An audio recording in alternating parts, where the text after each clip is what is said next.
வாழ்க்கையில முன்னேற ஆசைப்படுறது தப்பு இல்லைங்க. எதையாவது பண்ணி எப்படியாவது முன்னேறிடணும் அப்படின்னு நினைக்க கூடாது. அப்படி நினைச்சா ஏதாவது சிக்கல்ல மாட்டிக்கிடுவோம். கடவுள் உங்களை ஏத்த வேலையில உயர்த்த வருங்க. சில பேரு எப்படியாவது காசு பணத்தை சம்பாதிச்சிடணும், அப்பதான் வயசான காலத்துல நிம்மதியா உட்கார்ந்து சாப்பிடலாம்னு நினைப்பாங்க.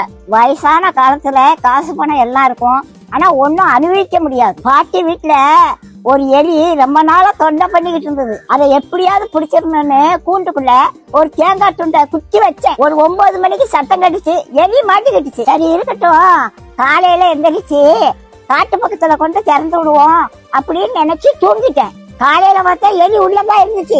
ஆனா அந்த தேங்காய் துண்டை அதை நக்கி கூட பாக்கலங்க. எப்படி வச்சானோ அது அப்படியே இருந்துச்சு. ராத்திரி முழுவதும் உள்ளதான் இருந்துச்சு. அந்த தேங்காய் துண்டை திங்கலாம்ல, அதுக்கு மரண பயம் வந்துட்டு அதனால தேங்காய் துண்டை திங்கிறதுக்கு மனசு வரல. அதுக்கு தேங்காய் துண்டை விட நம்ம உயிர் பிழைச்சா போதும்னு அது இருந்துச்சு.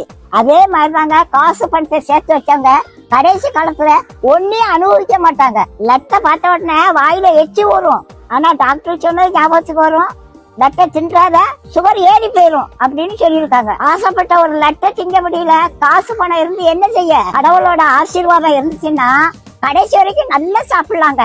நாளைய தினத்தை குறிச்சு கவலைப்படாதீங்க. அந்தந்த நாளைக்கு அந்தந்த நாளோட பாடு போதுங்க. இன்னைக்கு சாப்பாடு கொடுத்த கடவுள் நாளைக்கு சாப்பாடு கொடுப்பாரு. நீதி நேர்மை உண்மை உத்தமமா மட்டும் வாழுங்க. கடவுள் ஒரு நாளும் உங்களுக்கு ஒரு குறையும் வைக்க மாட்டாங்க. நம்ம எப்படி சம்பாதிக்கோங்கிறத கடவுள் பார்த்துக்கிட்டே இருக்காருங்க.